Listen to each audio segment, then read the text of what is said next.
fall of a billion-dollar empire. There was a time when owning a BlackBerry wasn't simply about having a phone.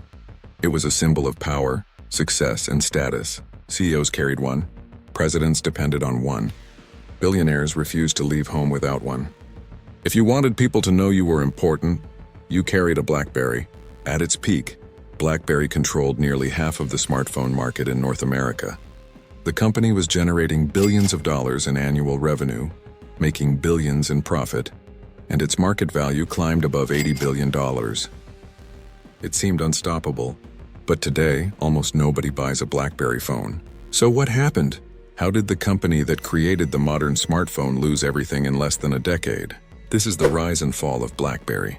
The story begins in 1984 when two engineering students, Mike Lazaridis and Douglas Frean, founded a small Canadian technology company called Research in Motion, better known as RIM.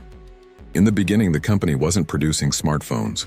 It focused on wireless communication technology, gradually building expertise in an industry that barely existed. Everything changed in 1999. That year, BlackBerry introduced a device that looked very different from other phones. It featured a full physical keyboard and, more importantly, allowed users to send and receive emails instantly. Today that sounds ordinary, but back then it felt like science fiction. Business executives could suddenly read emails anywhere around the world. Companies loved it. Governments trusted it. Banks depended on it. BlackBerry quickly became known for its exceptional security, long battery life, and unmatched reliability. Soon, Wall Street was filled with BlackBerry devices. Law firms bought them, hospitals bought them, large corporations bought thousands of units at once. Demand exploded. By the early 2000s, BlackBerry had become one of the fastest-growing technology companies on Earth. Every quarter brought fresh sales records. Revenue climbed into the billions. Profits continued growing. Investors couldn't get enough. By 2008, BlackBerry had over 50 million subscribers worldwide and controlled around 50% of the US smartphone market. The company's stock reached record highs. Executives believed they had created the perfect smartphone. Then came January 9, 2007. Steve Jobs walked onto a stage in California and unveiled the first iPhone. Many people applauded. BlackBerry executives did not. Inside the company, some believed the iPhone would never succeed. They laughed at the lack of a physical keyboard. They believed business customers would never type on glass. They thought battery life was too short. And they believed consumers cared more about email than entertainment. It was one of the biggest miscalculations in technology history. The iPhone wasn't trying to become a better BlackBerry. It was creating an entirely new category. People didn't just want emails anymore. They wanted apps, music, videos, photos, games, touchscreens, and a phone that felt like a computer. 1 year later, Google launched Android. Unlike Apple's software, Android could be used by dozens of manufacturers. Samsung, HTC, Motorola, LG, and many others quickly joined the Android ecosystem. Competition exploded almost overnight. Meanwhile, BlackBerry remained focused on physical keyboards and enterprise customers. Its software looked outdated. Its internet browser was slow. Its app store was tiny. Developers preferred building apps for iPhone and Android. Consumers followed the apps. BlackBerry tried to respond. It launched touchscreen phones. It redesigned its operating system. It released new devices, but every move came too late. While Apple and Samsung were racing forward, BlackBerry spent years protecting the business model that had made it successful. The numbers started collapsing. Market share dropped every year. Sales slowed.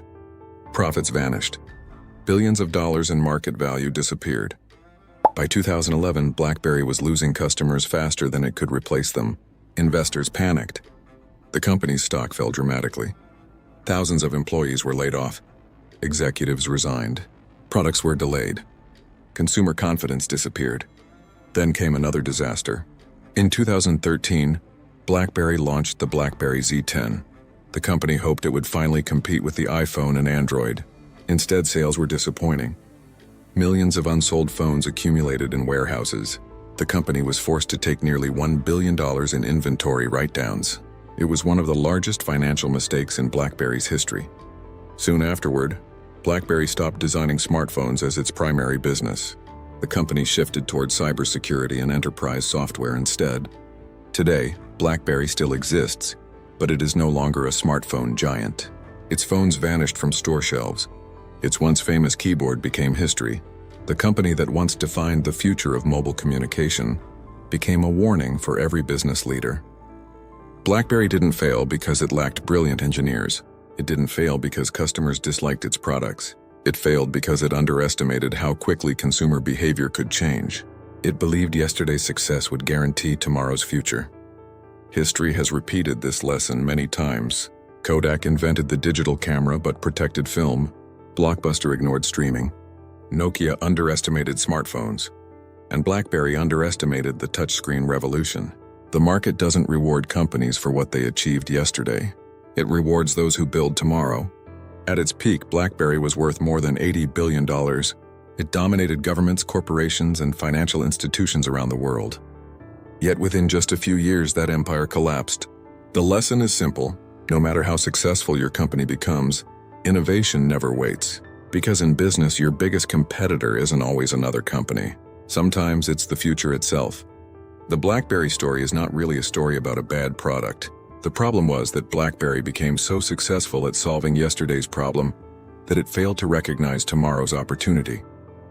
The company had trained millions of customers to think of a smartphone as a business communication tool, while Apple was teaching the world to think of it as a personal computer that could fit inside your pocket. That difference completely changed the competitive landscape. BlackBerry looked at the iPhone and saw weaknesses. No physical keyboard, poor battery life, a high price, and a touchscreen that seemed unnecessary for serious business users. Apple looked at the same market and saw something completely different. It saw an opportunity to redefine what customers expected from a phone. The biggest mistake wasn't that BlackBerry underestimated the iPhone itself. It underestimated the change in consumer expectations that the iPhone represented. Once that shift happened, BlackBerry's old advantages became less important. Security and email were no longer enough. Customers wanted applications, entertainment, cameras, social media, fast web browsing, and an ecosystem that constantly improved. Developers followed the customers, and customers followed the developers.